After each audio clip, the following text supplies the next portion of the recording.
Great. Good afternoon, everyone. We're really excited today. My name is Cody Simpson. I'll be moderating today.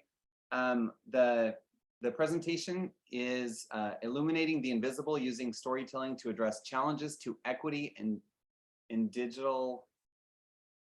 Sorry, my notes are off.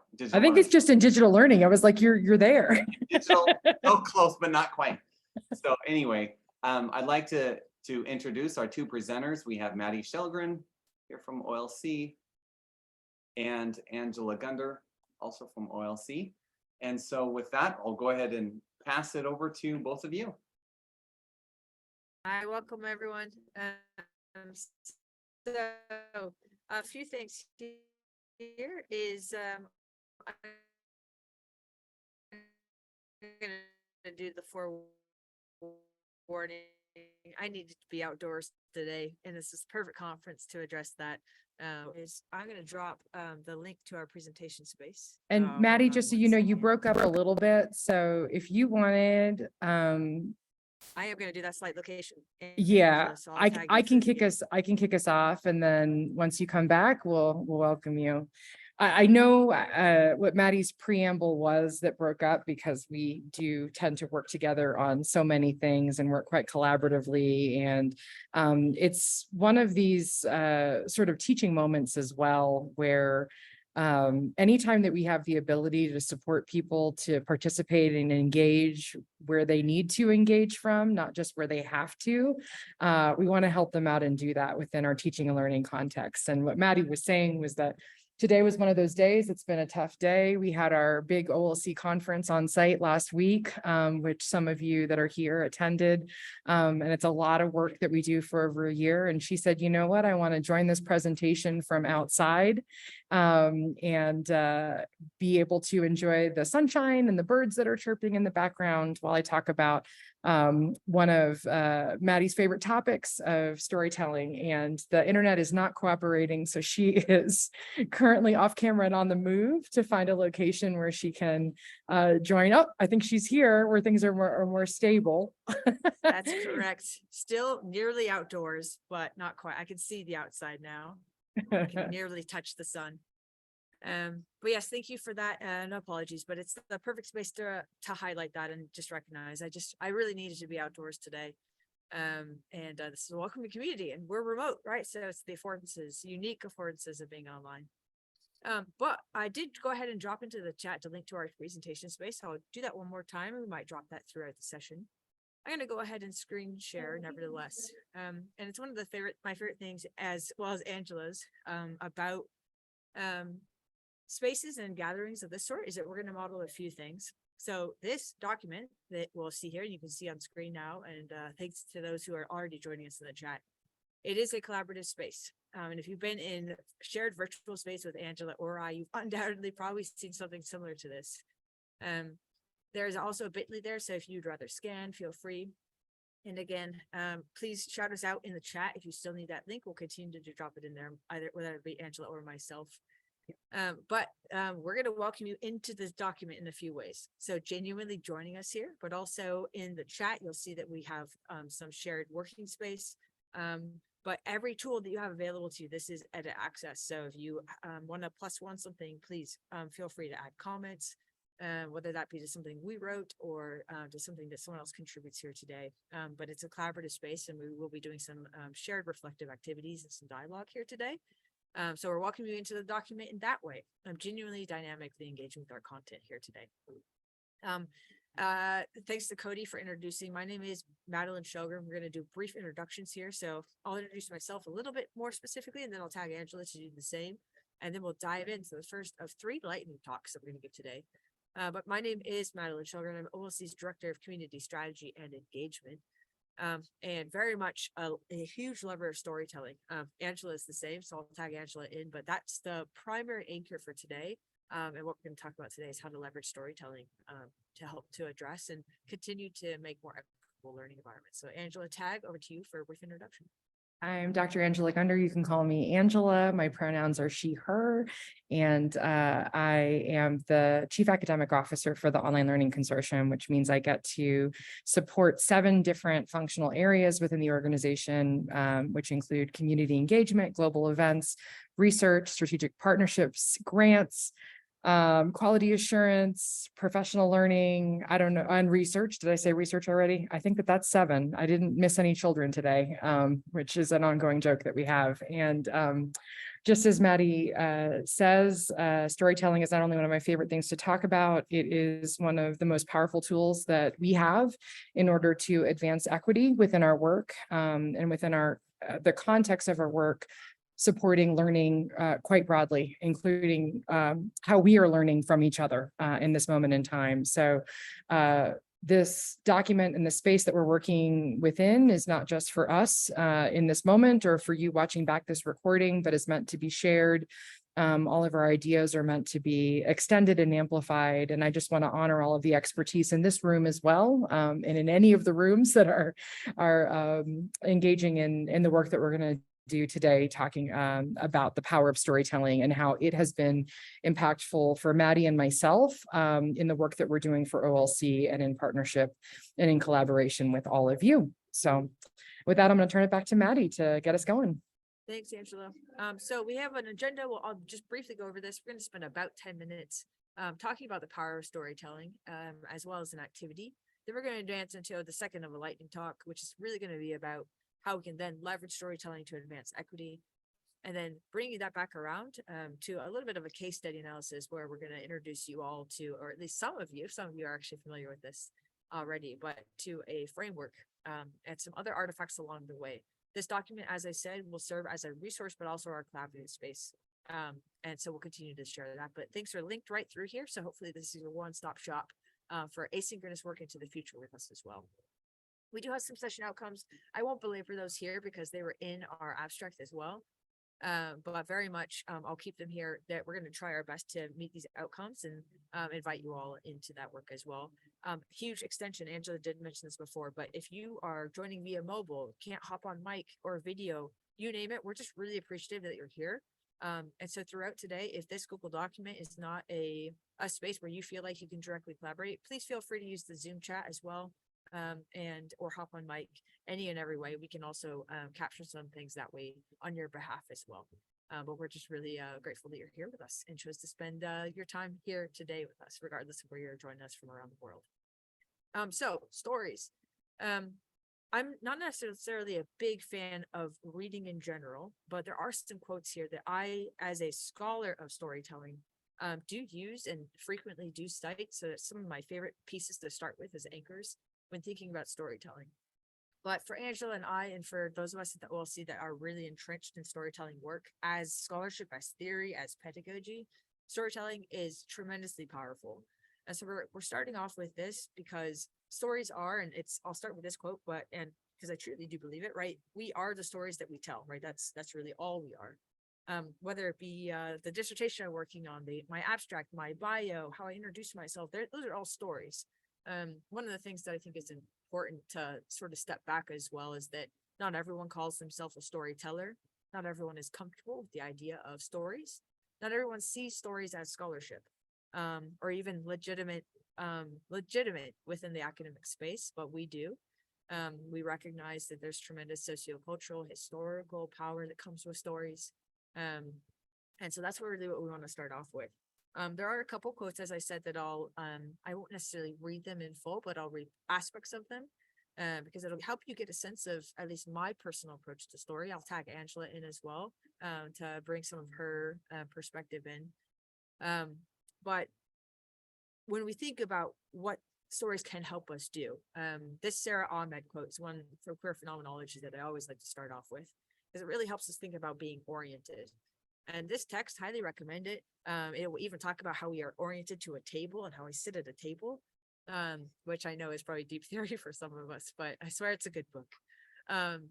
But part of the idea of being oriented towards something, and this is particularly the case when we think about identity and any equity work, is that we must first be disoriented, right? And it very much is this concept of when I'm told a story, stories has that capacity to shift me genuinely, shift my orientation, shift my perspective, shift the way in which I do view or not view the world, and the perspectives I'm able to there take and the positions I'm able to understand. So in part, right, when we really are thinking about how we are or are not positioning ourselves around equity work, stories help to bound those positions and help us to shift in or out of certain positions.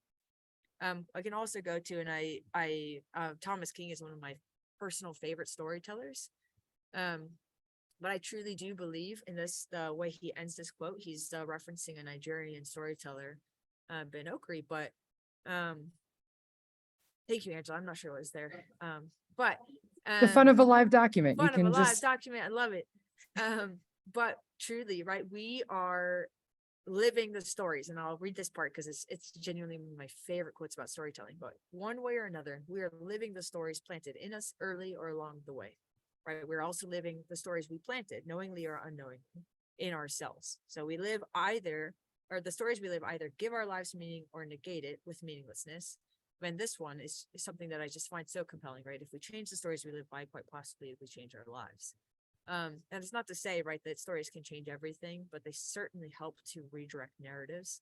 So that's something that we're going to talk a little bit about today, is the power of stories to shift the narrative and therefore perhaps shift the future.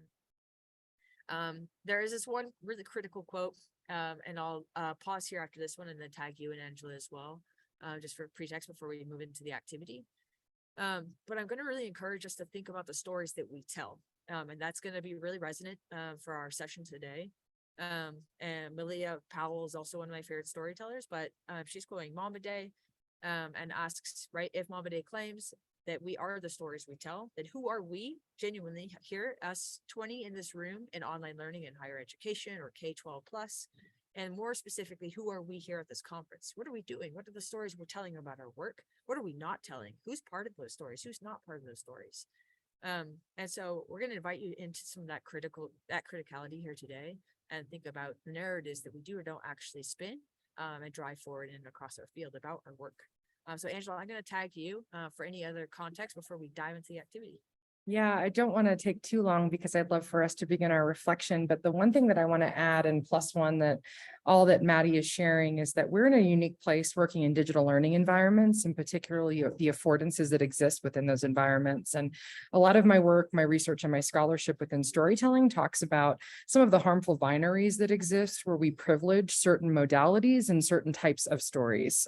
So when Maddie made a comment in the beginning about not loving reading, you can also read into that as not privileging text within this way, that, the ways that she prefers to engage with content may include listening to something or watching a video or seeing something expressed through visual communication. And I want to call all of you as digital learning educators, as digital learning pedagogues, to really lean into that we work within spaces that are inherently built to support stories that are told in a multitude of ways. And our students, our learners, whether our learners be faculty or, traditional students within a classroom, should be afforded that gift, that privilege of being able to tell their stories in a multitude of ways that they choose. Not, we're not talking about, the myth of learning styles. We're talking about the preferences that people have to engage and to connect within a specific moment in time, and within a specific socio-culturally negotiated context. So those are big words, but if you wanted to boil that and sum that down into just one piece or one nugget that you leave with, is that we work within a space of opportunity. We work within a space that is inherently supportive of equity, and we should lean into that privilege that we have to guide our students into sharing their stories, and for us to enter into those spaces sharing our own stories with authenticity. So with that, that's my warm invitation into our activity for us to do some of that together. And I apologize if is it loud here? Is there a lot of background noise, or is it good? Awesome. Okay, cool. All right, so thank you also to Michelle for already modeling this, but we have a collaborative space. We started off at the onset of the session of inviting you into the document. We're going to do that again now, but we have two reflective questions that we'll give you about. Angela, how many minutes are you thinking on this one? let's, you know what, we're just starting out. Let's give people 3 minutes. We'll do a check-in and maybe we'll do another 2 after that if people are feeling it. So about 5 minutes All total. right, let's do it. Probably a About 2 song. minutes. We could even give people a song Oh, a and song. then, We can give people a yeah. song. So what I'll do is stop screen share. This is one of Angela's some of his favorite things to do is we'll play some music to give you all a little bit of space to just think and reflect. But the 2 questions are as follows. So how have you used storytelling in your work supporting digital learning? And the second one, what benefits have you seen through the power of storytelling? And your answer could be, I haven't, but I would love to. Right. So use this space to reflect together. I'm going to go ahead and stop my screen share. I've already got my playlists already because it's almost like Angela and I love playing music while we write. But I'll put this on Angela. I'll ask for that sound check Okay. as I always do. But have a little bit of time here in the doc just to answer those 2 questions and we'll play the song and afterwards do a check.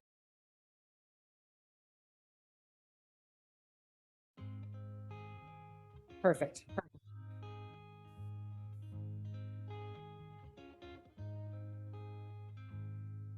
Long hair and longer stride, skateboard affair with the primal tribe, in your cut off painted pants,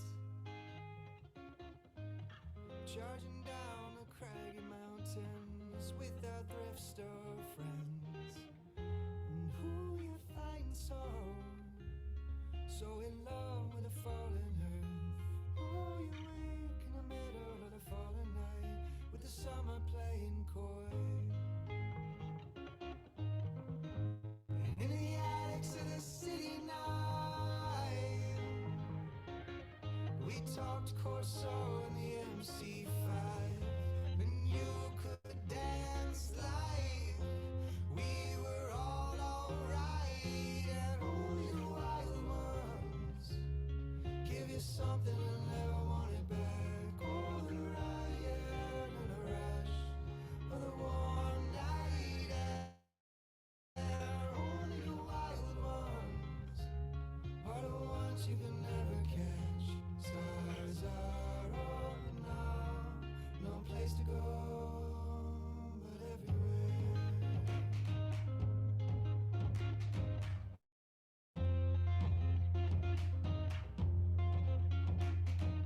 Well, I met in a Green Mountain State. I dropped out, he moved away. Heard he got some land down south. Changed his name to a name the birds could pronounce. And only the wild ones give you something and never want it back. Only the riot and the rush of the warm night air. Only the wild ones are the ones you can never catch. The stars are up now, no place to go but everywhere.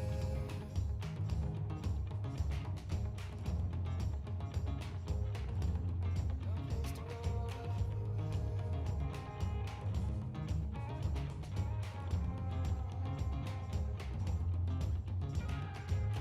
in the city, the mayor said, those who dance are all misled. So you packed your things and moved to the other coast.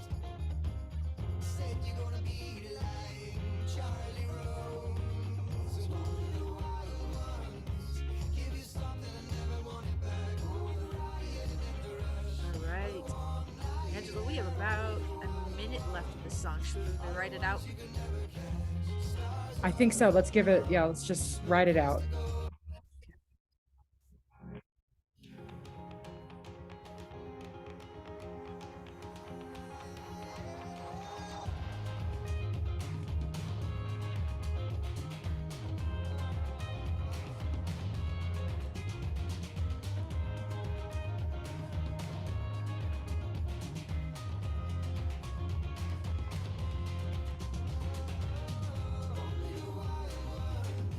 Give you something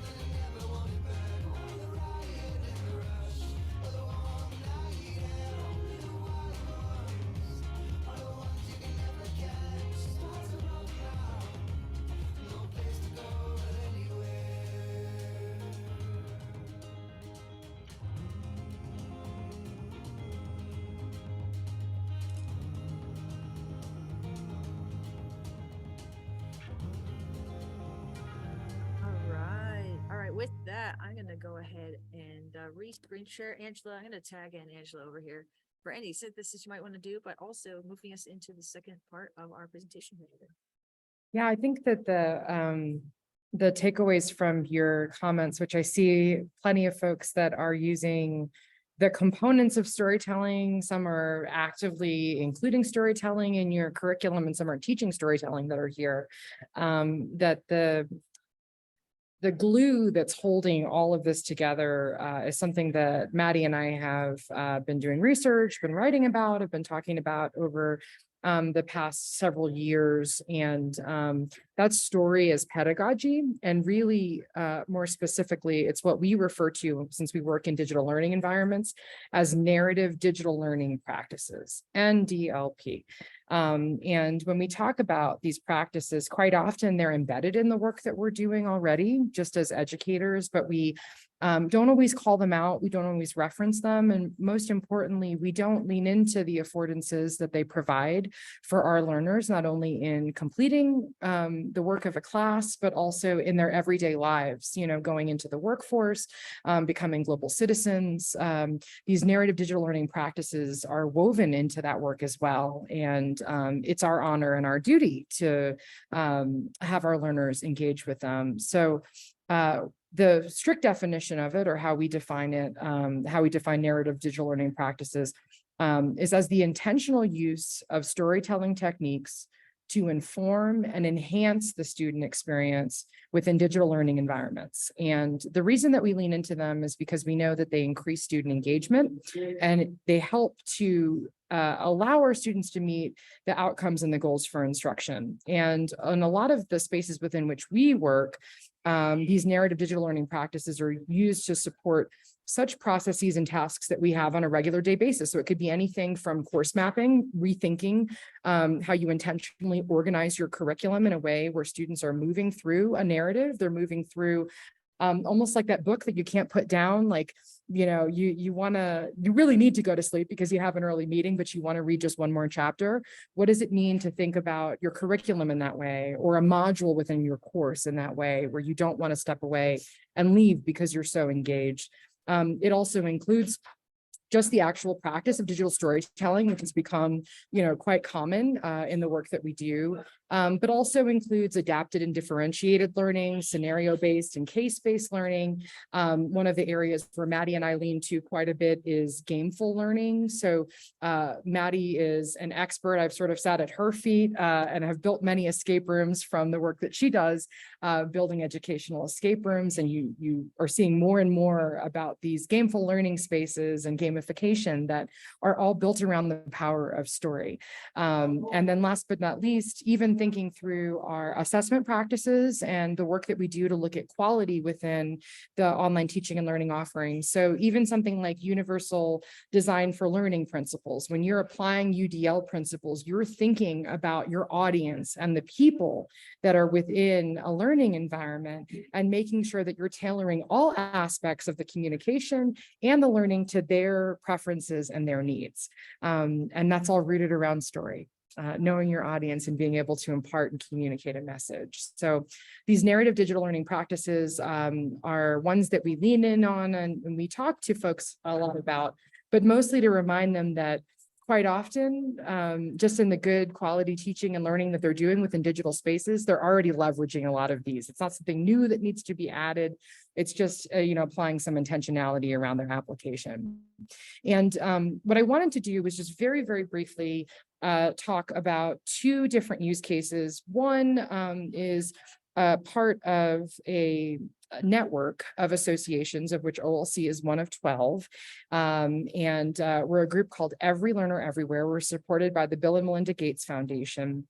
And in this work, we look at digital learning equity, particularly around humanizing the online learning environments within which we're working, but also really focusing in on the students whom we've been historically underserving and not addressing, especially our Black, our Latinx, our first generation students, our Indigenous students, our poverty affected students, and leaning into, actually putting action behind the equity work that we say and we're purporting that we're doing, not having equity be a hollow term, but aligning it to action and aligning it to the needs of learners as they're addressed. And one example of this, it was a project that 2 of the associations that are part of Every Learner Everywhere focused on, which was us with an OLC and also Achieving the Dream, who really focuses on supporting community colleges.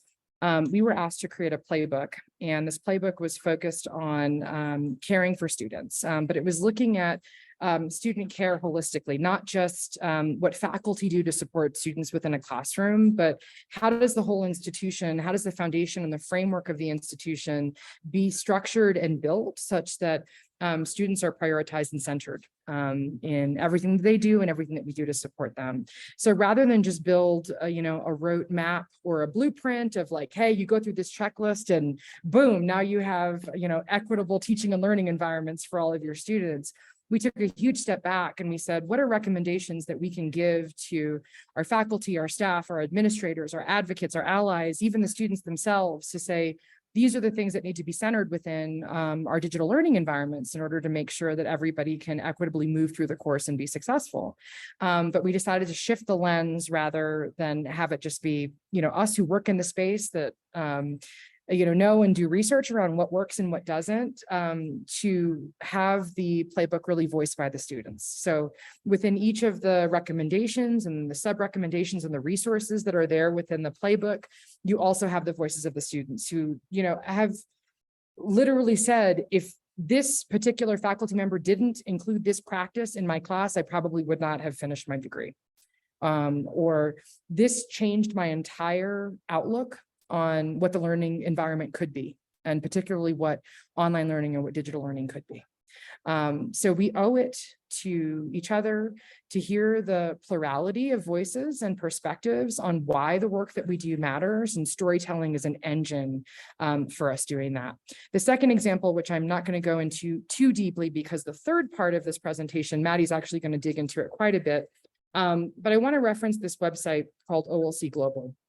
This was a resource that Maddie and I spent quite a bit of time working on and creating, and the bones of it are around a framework, which, by the way, the playbook that I just shared, as well as all of the resources that are on the Every Learner Everywhere website, they're open knowledge products, they're free to you. Same thing with the OLC Global website, everything that we have there, free and open to you. Please share, there's no hurdles or barriers to you engaging with these materials.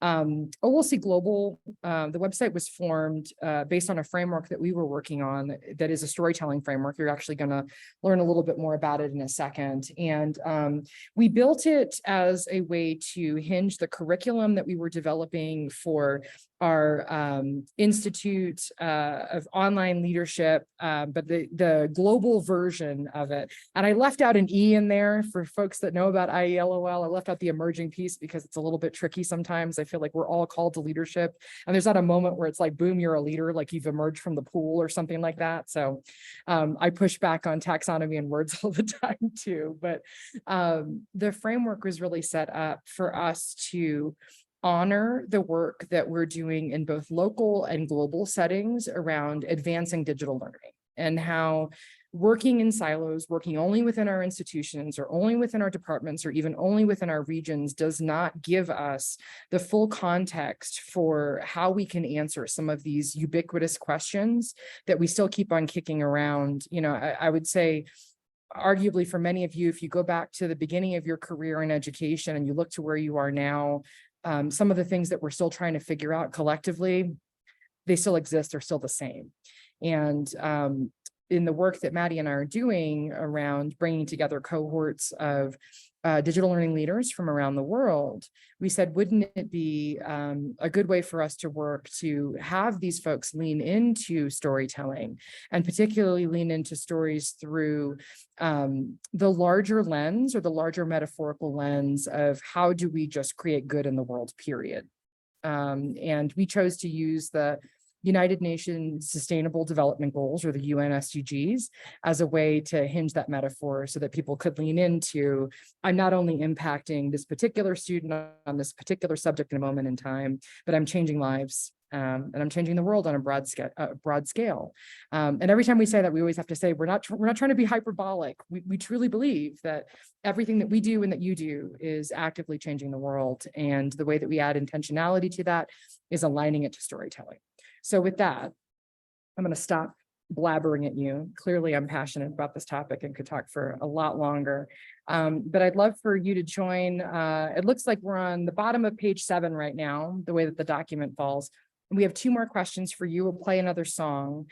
I'd love to hear from you, as open as you'd like to be, about the challenges that exist. But what challenges exist to advancing digital learning equity that you think storytelling might address? And you could be talking about this within your own personal context for the teaching and learning that you support. It could be at your institution. It could even be within your region or your area of the globe. You can choose the, how broad or how tight the lens is going to be focused, but that'll be your first question. And then how might storytelling create a more equitable learning environment for our students specifically? And I'm actually going to change that to learners, because some of us in this room may not be working directly with students. And I'm always trying to, thank you, Maddie. Good to have a friend. And always trying to point out that teaching and learning is broader than just the classic definitions that we sometimes use. So another song from Maddie, a little bit more time for y'all to reflect, and then we'll jump into our third section.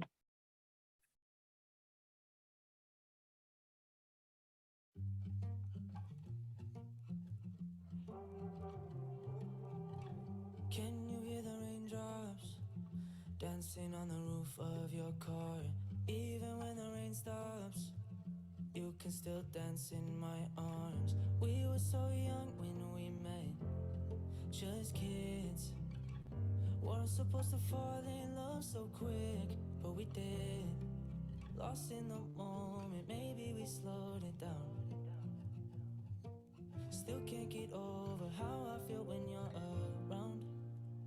We make summertime move so slowly. Time stops whenever you hold me. I just wanna see ya, stay here forever, 'cause summertime moves so slowly. Rolling down the windows while you're singing your favorite part. I'm laughing 'cause you don't know your smile should be framed up as art. You stole my heart when we met, like this. Weren't supposed to fall in love so quick, but we did. Lost in the moment, maybe we slowed it down. Still can't get over how I feel when you're around. We make summertime move so slowly. Time stops whenever you hold me. I just wanna see ya, stay here forever, 'cause summertime moves so slowly. I could get used to summers with you, dancing in June, only us two. I could get used to summers with you, dancing in June, only us two. I just wanna see ya, stay here forever, 'cause summertime moves so slowly. Summertime moves so slowly. Summertime moves so slowly. Time stops whenever you hold me. I just wanna see ya, stay here forever, 'cause summertime moves so slowly. Summertime moves so slowly. All right. So that's a little bit of a shorter song, but as we round out to our final 10 minutes of the session, you'll see us moving into part 3 here. I'll just call out a few things that I'll go ahead and screen share here. But starting to see, and it's not totally surprising. Feel free to continue working this document, but what we already can see, right, is helping to, like, what storytelling could do, right, is decreasing some barriers, raising awareness, perhaps addressing some residual bias or bias in general, I'll call out, I think Bob's comment here is something that we actually do hear quite a lot about, just the power of stories and helping to move people, helping to move folks into action. I know that we just came off of a OLC Innovate ourselves at the OLC. And one of our very final plenaries was a student story. And so many folks were like, that was it. I hope that was recorded. I want to share that to everyone. It was just It so was tremendously recorded, by the powerful. way. Yeah, it was genuinely such a compelling story. And in some way, right, we would hope that we wouldn't be required to have stories to move into action. What we do know is stories can move us into action. And we can only sit on hope for so long, right? But we know that their stories are genuinely powerful engines of change. And so recognizing that and really thinking about how we can then leverage them is very much what we want to hope to inspire you all to really think about in and across our spaces, whether that be for faculty, for students, for countries, you name it. We're going to move into part 3. And Angela fortunately already actually helped to introduce some of this. So we'll go into a little bit more detail. So the United Nations Sustainable Development Goals, there are 17 of them. And Angela had mentioned that we developed a framework. Now, something a little bit more specific about this framework, we won't go into the actual storytelling theory, but the framework is designed around 3 different types of storytelling theory, 3 different approaches to storytelling, 3 different theories in and of itself. So it is in and of itself a meta framework. It's guided by practices of storytelling and theories of storytelling, but it also helps folks move into storytelling, particularly around digital learning change work. Now, we don't define what that change work looks like. And part of the reason we are very intentional to amplify all 17 of the SDGs and not just SDG number 4, which is quality education, which is in and across the field of higher education and beyond, is what we typically see a lot of educators and leaders really centering. It's really, I mean, in some ways, right? I don't want to say or to undermine any of that work, but it's almost an easy one, right? We can say, great, cool, we're all trying to advance quality education, but how are we advancing zero hunger, no poverty? How are we advancing sustainability, both economic and financial, genuinely in terms of our resources? And we might say that, hey, what we do in this field doesn't actually impact those things, but it does, right? When we really sit and think about OER, for instance, and the impact of open educational resources, and particularly the unique affordances of online, I can already start to think about the reduction of print resources, what that can do for the environment, right? So it no longer becomes this hyperbole where I'm thinking about, hey, we really could change the field if we really, in the world, if we really thought about it. So in and around this framework, and it's, again, just like everything else in this document, we're highlighting open resources that you all can leverage and take with you and apply in your own spaces. We introduce you to the actual storytelling practices that guide the framework itself, but also it's a resource for you that you could leverage to story your own work and or the work of your colleagues. Beyond that, though, one of the things that I'll just highlight, and because it has resonated thus far, is that at least how we leverage it within that leadership program that Angela talked about, ILO Global. It's certainly a way for us to come together around a work. It's one of my favorite things that we do every single year, genuinely, is we invite leaders and change makers from around the world to tell their stories, particularly anchored around one of the SDGs. And I'll use one that I always like to reference because I just think it's helpful as a anchoring point, because the SDGs can at times be this like, well, how exactly does my work help to advance zero hunger or no poverty? This one's Life on Land. And it's a group of writing center directors. And they tell a story about how they're working in partnership with universities in and around Africa. Right now, they're primarily working in West Africa and South Africa as well. And for them, when they really were challenged to think about, well, how do we stand up writing centers, which is what their partners are trying to do, recognizing that folks literally have to transgress physical space, land, miles of land, to get to this physical building. And they're having to print off resources very different than what these folks in East Lansing, Michigan are experiencing in their writing centers. But one of the things that I think is really compelling about that is that here we are online, we're remote, but nevertheless, and while we're talking about equity in online spaces, we have to recognize that we cannot divest what we're doing online from what happens on land. and that those two things will always be integral. And so if I'm in a space where I'm having to physically transgress land, I need to be thinking about that nevertheless as an instructor, as a leader, as a change maker, as an administrator, an institutional policy maker. How are we physically also taking up space? And what is the impact of that physical space on my participation or potential engagement, and particularly the equity within those spaces online? So I know that might seem self-explanatory, right? But one of the things that the SDGs help us to do is help to break up and actually thematically story our work. And there are 17 of them, so very powerful work that we can glean, and whether that metaphorically or be literally talking about our work in and across the field of online learning. I'm starting to lose my voice, so Angela, I'm going to tag you in here for the activity and to help close us out. Yeah, so I'm looking at the time. We have about 5 minutes left, probably not enough time for us to do a full activity here. So I want to leave this with you as sort of a takeaway and a little bit of closure. So one thing that I would love for you all to do in your time at your leisure is look through the frameworks. We have a printable version of it. We also have an interactive version where you can choose to submit your story to be shared. And think about what stories you might capture and tell using this framework. We really have it oriented towards digital learning from all different contexts. We have folks from very different roles, but it's also inclusive of students. This can be a space where you can have your learners. I'm thinking about folks that are, becoming instructional designers now, as the world has determined that they need more IDs, or, folks that might be entering into the world of nonprofits and social advocacy.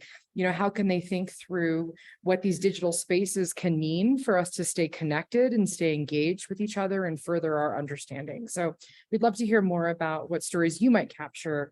And then last but not least, thinking really contextually around how might you use this framework to support your work advancing digital learning, and particularly equitable digital learning. So please come back to this. This resource is a living space. It's a living document that we make available to you. The last thing, and this is on page 12, Maddie and I have both put our contact information here.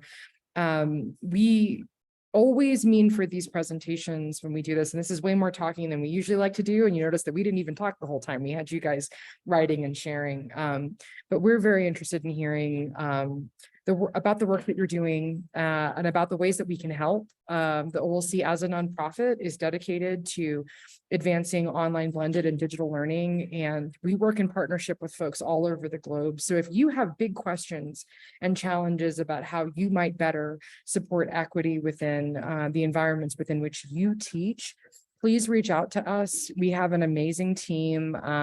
Those 7 different groups that I named at the beginning all have 7 amazing leaders and other folks that work with those leaders that support that work. And we actually had a session in Nashville last week at our on-site conference where we just talked about how we help people. And the takeaway was, oh my God, I didn't know that y'all did that. And I've needed help for so long in these particular areas. So there are probably things that you may be struggling with that you didn't know that we have funding and resources and support to help you with those things. So don't be strangers.